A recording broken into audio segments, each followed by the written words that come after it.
Hello, BookTube, and welcome back to our reading of Pride and Prejudice by Jane Austen. We are now in Book 3 of Pride and Prejudice, so a triple-decker. We are in Book 3, so you know that it's almost Velociraptor time.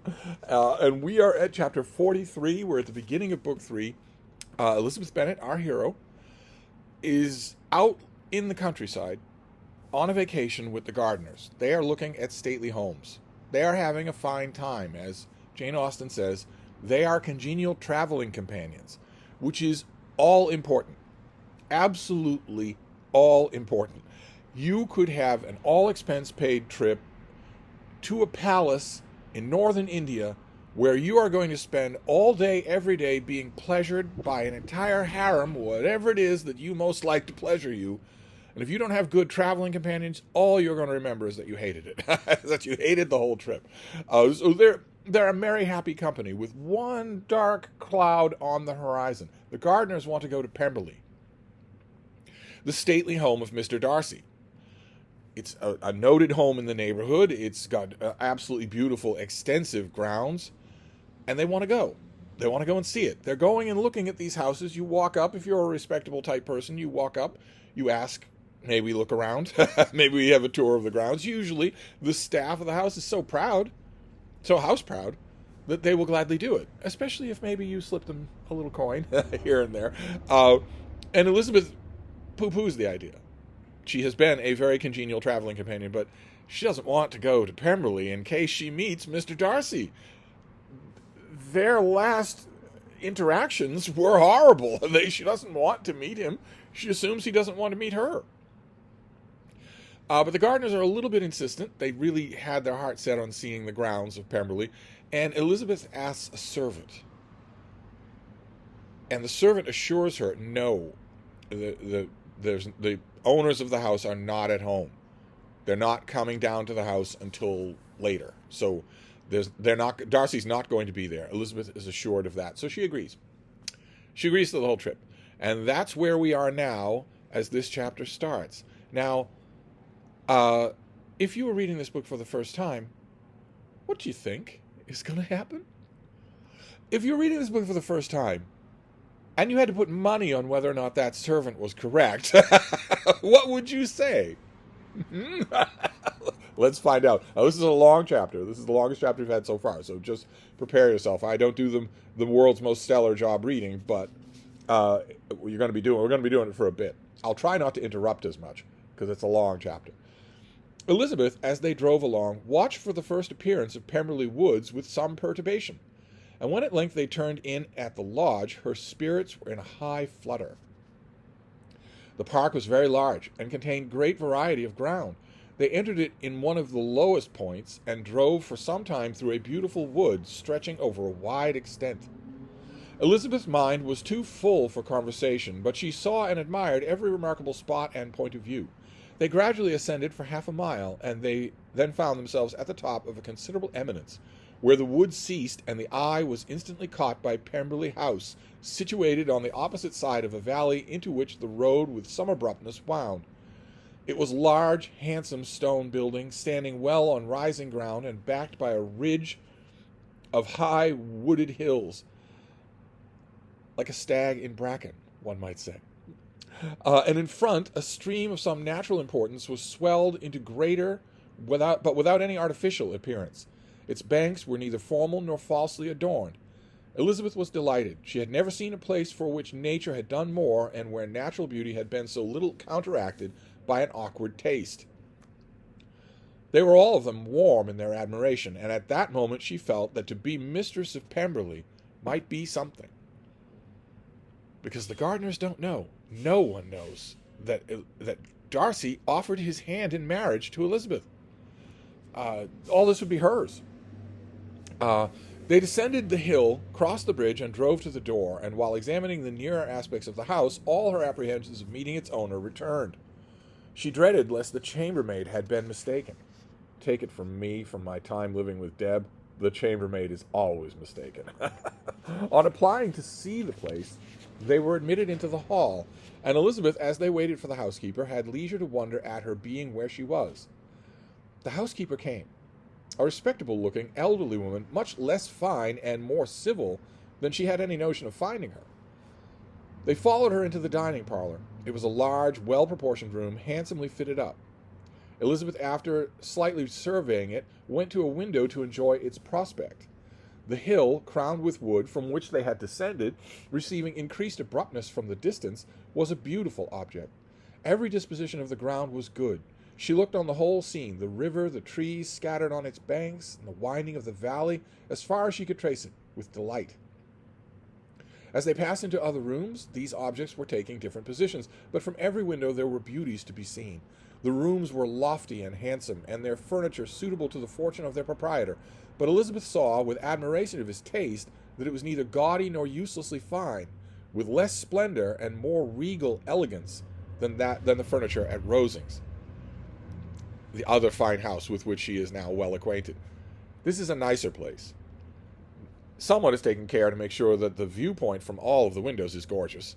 Someone has taken care that the furniture is not quite showy, but regal. And more importantly, I think, than either of those, the housekeeper has no airs. She's immediately likable, which has to be the fashion of the house. That it couldn't be otherwise. Don't be mistaken. This is not a parlor maid we're talking about. This is probably the most important or the second most important person in the running of a major household. And of this place, thought she, I might have been mistress. With these rooms I might now have been familiarly acquainted. Instead of viewing them as a stranger, I might have rejoiced in them as my own, and welcomed to them as visitors my uncle and aunt. But no, recollecting herself, that could never be. My uncle and aunt would have been lost to me. I should not have been allowed to invite them, because she is convinced that Darcy has nothing but scorn for her relations. This was a lucky recollection. It saved her from something like regret. I think the narrator is wrong. I think it's obvious that Elizabeth is feeling regret. She longed to inquire of the housekeeper whether her master were really absent, but had not the courage for it. At length, however, the question was asked by her uncle, and she turned away with alarm, while Mrs. Reynolds replied that she was adding that he was. Mrs. Reynolds is the housekeeper. Replied, adding that he was, adding, "But we expect him tomorrow with a large party of friends." How rejoiced was Elizabeth that their own journey had not by any circumstances been delayed a day. A neat little thing that Darcy tends to travel in company. It's something you're not... Jane Austen doesn't stress it, her narrator doesn't stress it, but this is not an exiled man. This is a man with lots of friends. Her aunt now called her to look at a picture. She approached and saw the likeness of Mr. Wickham suspended among several other miniatures over the mantelpiece. Her aunt asked her smilingly how she liked it, and the housekeeper came forward and told them it was a picture of a young gentleman, the son of the late master's steward, who had been brought up by him at his own expense. "He is now gone into the army," she added, "but I'm very sorry that he has turned out very wild." Mrs. Gardiner looked at her niece with a smile, but Elizabeth could not return it. "And that," said Mrs. Reynolds, pointing to another of the miniatures, "is my master, and very like him. It was drawn at the same time as the other, about 8 years ago." I have heard much of your master's fine person," said Mrs. Gardiner, looking at the picture. "It is a handsome face, but Lizzie, you can tell us whether it is like or not." So in front of this servant, Mrs. Gardiner says that this young woman in the party, Elizabeth Bennet, will be able to tell whether or not the picture is a likeness, because she knows what the real Darcy looks like. Mrs. Reynolds' respect for Elizabeth seemed to increase on this intimation of her knowing her master. "Does that young lady know Mr. Darcy?" Elizabeth colored and said, "A little."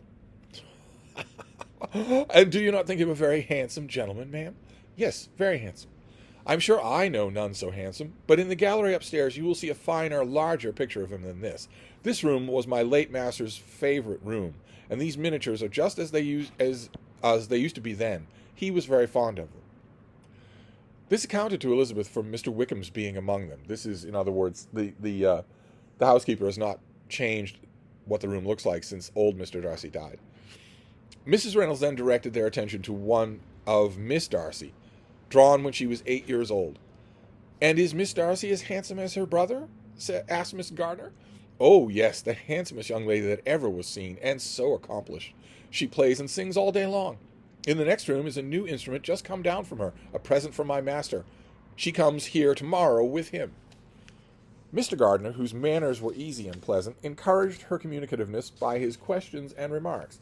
Mrs. Reynolds, either from pride or attachment, had evidently great pleasure in talking of her master and his sister.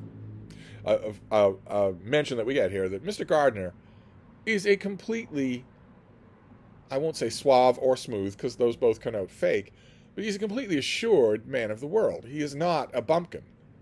He's not anything like Mrs. Bennet. He's not a bumpkin. He doesn't dress like it, doesn't talk like it, doesn't act like it, doesn't think like it. It's going to become important later on. Sorry. Is your master much at Pemberley in the course of the year? Not so much as I could wish, sir, but I dare say he may spend half his time here, and Miss Darcy is always down for the summer months. Except, thought Elizabeth, when she goes to Ramsgate. Wanting to elope with Mr. Wickham. She's not going to bring that up. She just thinks it to herself. If your master would marry, you might see more of him.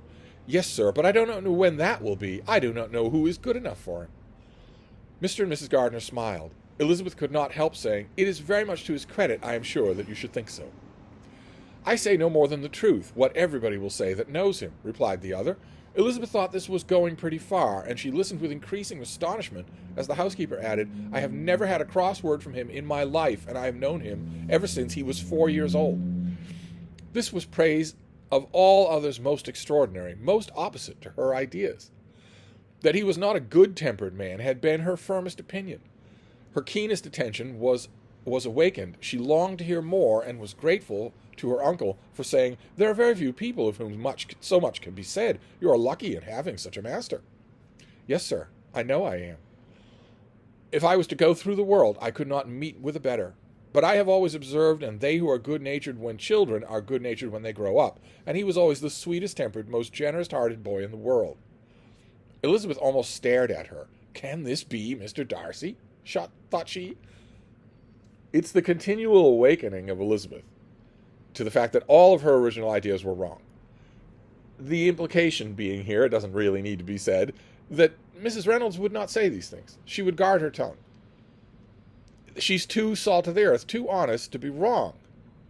It's yet another verifiable source. Keep in mind, when Darcy writes his letter to Elizabeth, he says that he can verify his claims about Wickham and everybody else, everything else he's saying, with corroborative sources. He uses plural. He isn't just talking about Colonel Fitzwilliam. I firmly believe that Mrs. Reynolds would be another. Go and ask her, if you don't believe me. His father was an excellent man, said Mrs. Gardner. Yes. But how do you know that, Mrs. Gardner? We'll get to that. Don't you worry. Yes, ma'am, that he was indeed, and his son will be just like him, just as affable to the poor. Elizabeth listened, wondered, doubted, and was impatient for more. Mrs. Reynolds could interest her in no other point. She related the subject of the pictures, the dimensions of the room, and the price of the furniture in vain. Mr. Gardner, highly amused by the kind of family prejudice to which he attributed her excessive commendation of her master, soon led again to the subject, and she dwelt with energy on his many merits, as they proceeded together up the great staircase. He is the best landlord and the best master, said she, that ever lived. Not like the wild young men nowadays who think of nothing but themselves. There is not one of his tenants or servants that will give him a good name. Some people call him proud, but I'm sure I never saw anything of it. To my fancy, it is only because he does not rattle away like other young men. In what an amiable light does she place him, thought Elizabeth. This fine account of him, whispered her aunt as they walked, is not quite consistent with his behavior to our poor friend, meaning Mr. Wickham. Perhaps we might be deceived, is Elizabeth's response. Perhaps we might be deceived. Who's doing the deceiving? Wickham. That is not very likely. Our authority is too good. But they don't say any more. On reaching the spacious lobby above, they were shown into a very pretty sitting room, lately fitted up with greater elegance and lightness than the apartments below, and they were informed that it was but just done to give pleasure to Miss Darcy, who had taken to liking to the room when last at Pemberley. He is certainly a good brother, said Elizabeth as she walked towards one of the windows. Mrs. Reynolds anticipated Miss Darcy's delight when she should enter the room, and this is always the way with him, she added. Whatever can give his sister any pleasure is sure to be done in a moment. There is nothing he would not do for her. The picture gallery and 2 or 3 of the principal bedrooms were all that remained to be shown. In the former were many good paintings, but Elizabeth knew nothing of the art, and from such as had been already visible below, she had willingly turned to look at some of the drawings of Miss Darcy's, in crayons, whose subjects were usually more interesting and also more intelligible. In the gallery there were many family portraits, but they could have little to fix the attention of a stranger. Elizabeth walked on in quest of the only face whose features would be known to her. At last it arrested her, and she beheld a striking resemblance of Mr. Darcy, with such a smile over his face as she remembered to have sometimes seen when he looked at her. She stood several minutes before the picture in earnest contemplation, and returned to it again before they quitted the gallery. Mrs. Reynolds informed them that it had been taken in his father's lifetime. There was certainly at this moment, in Elizabeth's mind, a more gentle sensation towards the original of the picture, in other words, Mr. Darcy, than she had ever felt in the height of their acquaintance. The commendations bestowed on him by Mrs. Reynolds were of no trifling nature. What praise is more valuable than the praise of an intelligent servant? As a brother, a landlord, a master, she considered how many people's happiness were in his guardianship, how much of pleasure or pain it was in his power to bestow, how much of good or evil must be done by him. Every idea that had been brought forward by the housekeeper was favorable to his character, and as she stood before the canvas on which he was represented, and fixed his eyes upon herself, she thought of his regard with a deeper sentiment of gratitude than had ever been raised before. She remembered its warmth, its softened its impropriety of expression. This guy has praised her personally. In addition to giving her the compliment of tendering his hand in marriage, he's also praised her as being unlike the rest of her family. When all of the house was open to the general inspection had been seen, they returned downstairs, and taking leave of the housekeeper, were consigned over to the gardener, who met them all at the hall door.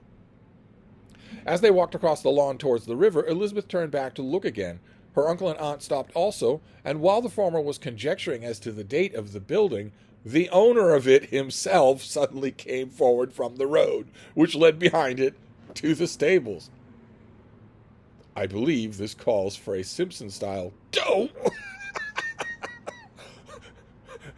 Mr. Darcy interrupts them while they're looking at Pemberley. He is there. He is there. He interrupts them while they're looking at his house. They were within 20 yards of each other, and so abrupt was his appearance that it was impossible to avoid his sight. Their eyes instantly met, and the cheeks of each were overspread with the deepest blush. He absolutely started, and for a moment seemed immovable from surprise, but shortly recovering himself, advanced towards the party, and spoke to Elizabeth, if not in terms of perfect composure, at least of perfect civility. She had instinctively turned away, but, stopping on his approach, received his compliments with an embarrassment impossible to be overcome. Had his first appearance, or his resemblance to the picture they had just been examining, been insufficient to assure the other two that they now saw Mr. Darcy, the gardener's expression of surprise on beholding his master must immediately have told it. That's who this guy is. The gardeners now know this is Mr. Darcy. They stood a little aloof while he was talking to their niece, who, astonished and confused, scarcely dared lift her eyes to his face, and knew not what answer he returned to his civil inquiries after her family.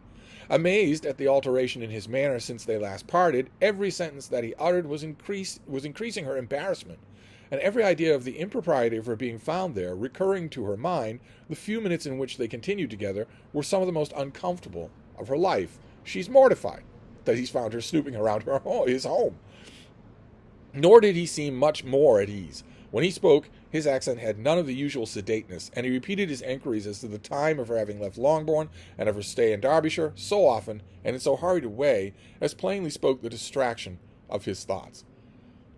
He's rattled, and so is she, genuinely so.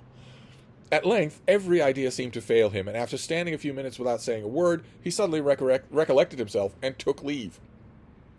The others then joined her, and expressed their admiration of his figure, but Elizabeth heard not a word, and wholly engrossed by her own feelings, followed them in silence.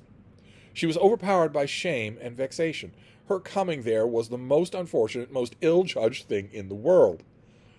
How strange must it appear to him! In what a disgraceful light must it not strike so vain a man! It might seem as if she had purposely thrown herself in his way again. Oh, why did she come? Or why did he thus have to come a day before he was expected? Had they been only 10 minutes sooner, they would have been beyond the reach of his discrimination, for it was plain that he was just at that moment arrived, and that moment alighted from his horse or his carriage. Oh, do you want to get down, baby? Oh. Just, oh, goodness. Oh, my. There you go, baby. Oh. There you go. You get everything with this read along, don't you? She blushed again and again over the perverseness of the meeting, and his behavior so strikingly altered. What could it mean? That he should even speak to her was amazing, but to speak with such civility, to inquire after her family, never in her life had she seen his manners so little dignified. Never had he spoken with such gentleness as on unexpected meeting. What a contrast did it offer to her last address at Rosings Park, when he put his letter into her hand. She knew not what to think, nor how to account for it. She's very young. A, he's on his own home ground. Of course, he's going to be more secure. And B, he might be happy to see her. He might be very happy to see her.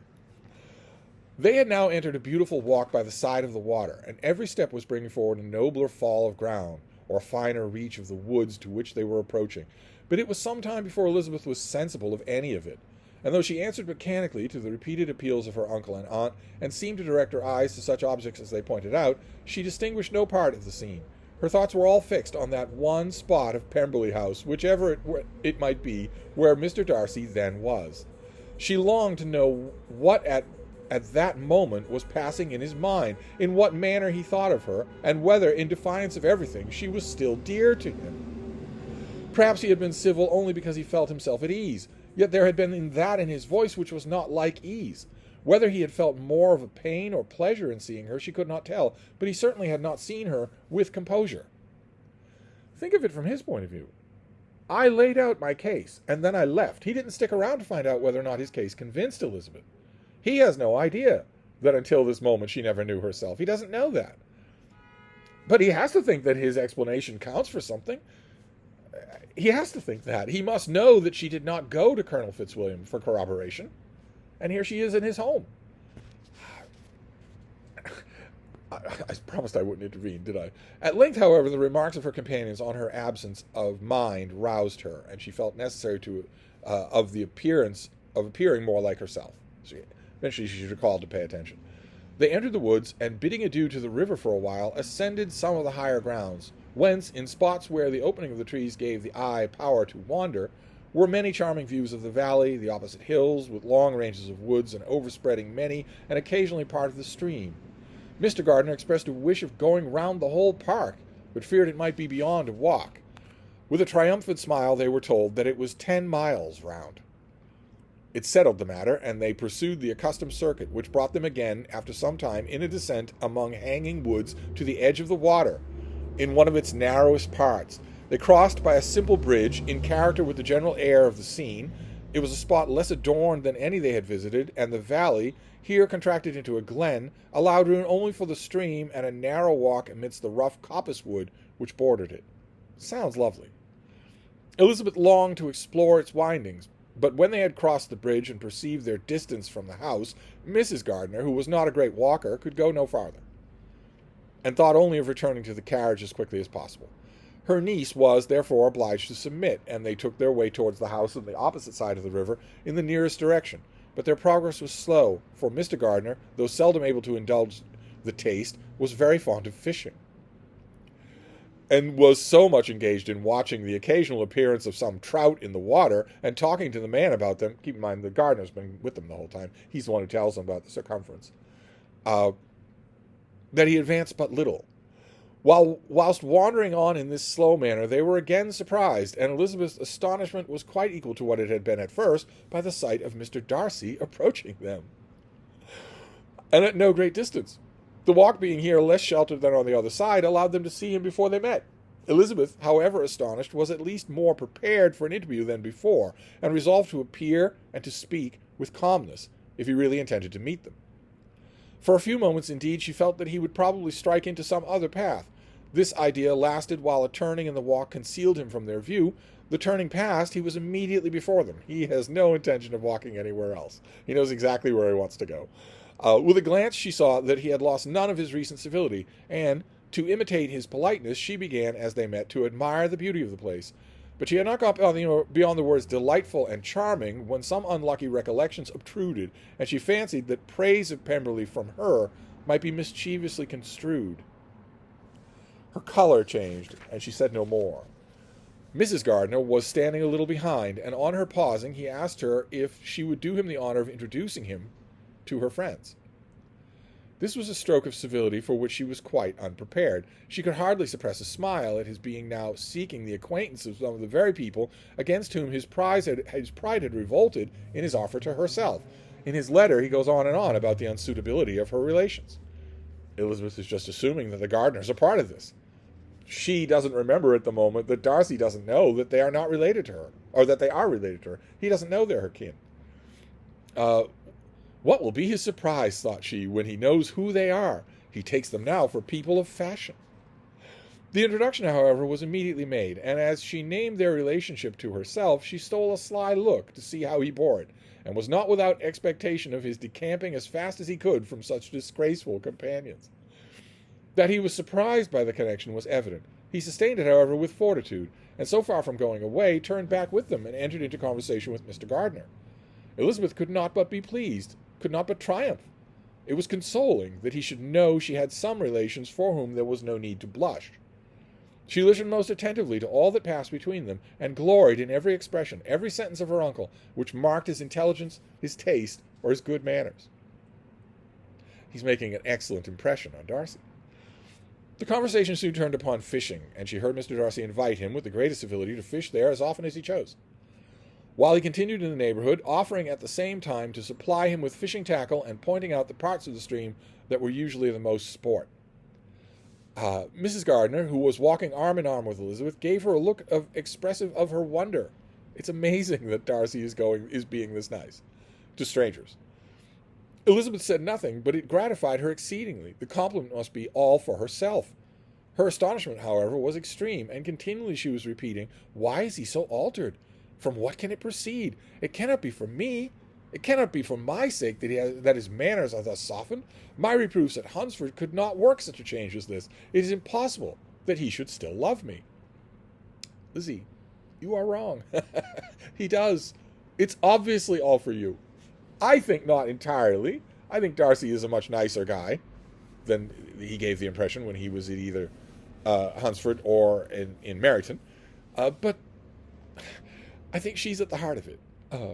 After walking some time in this way, the two ladies in front and the two gentlemen behind, on resuming their places after descending to the brink of the river for a better inspection of some curious water plant, there chanced to be a little alteration. It originated with Mrs. Gardiner, who, fatigued by the exercise of the morning, found Elizabeth's arm inadequate to her support, and consequently preferred her husband's. Mr. Darcy took her place by her niece, and they walked on together. After a short silence, the lady first spoke. "Am I wrong to be a little suspicious here of Mrs. Gardiner? Are you a little suspicious that maybe Mrs. Gardiner wants the two of them to walk together?"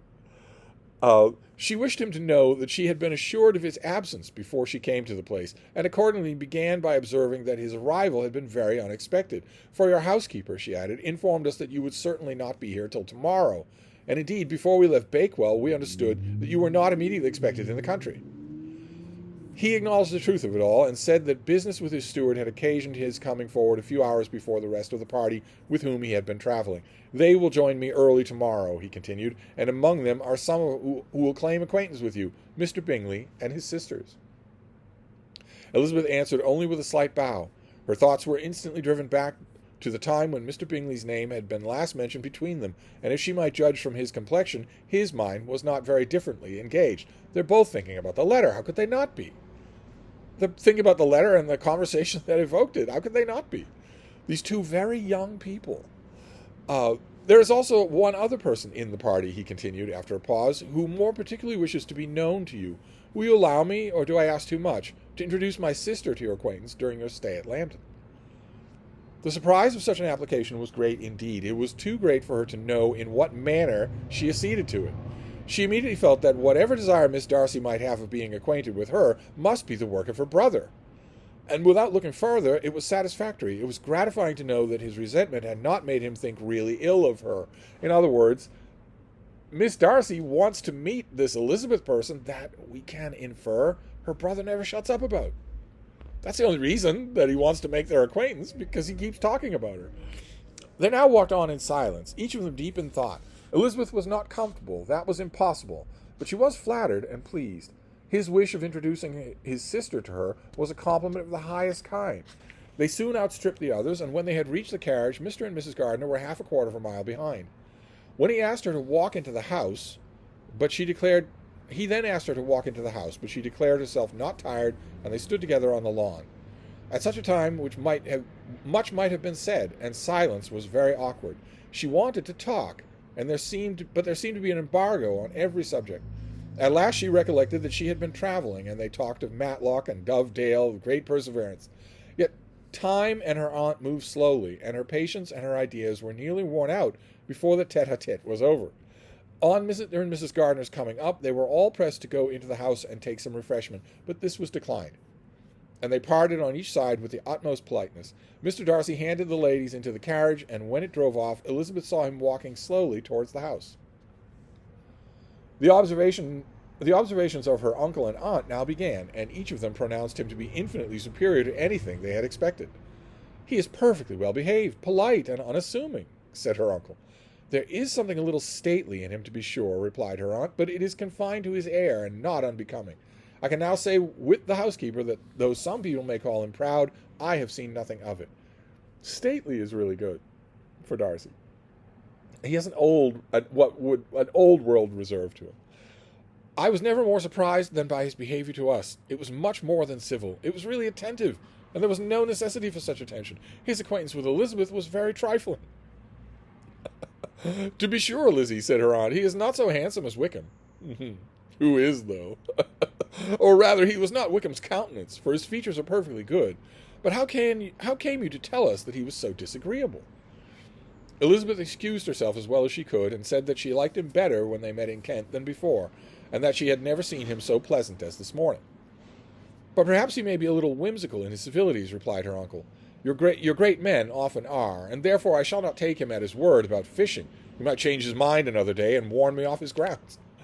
Elizabeth felt that they had entirely mistaken his character, but said nothing. "From what we have seen of him," continued Mrs. Gardiner, "I really should not have thought that he would have behaved in so cruel a way to anybody as he has done by poor Wickham. He has not so ill-natured a look.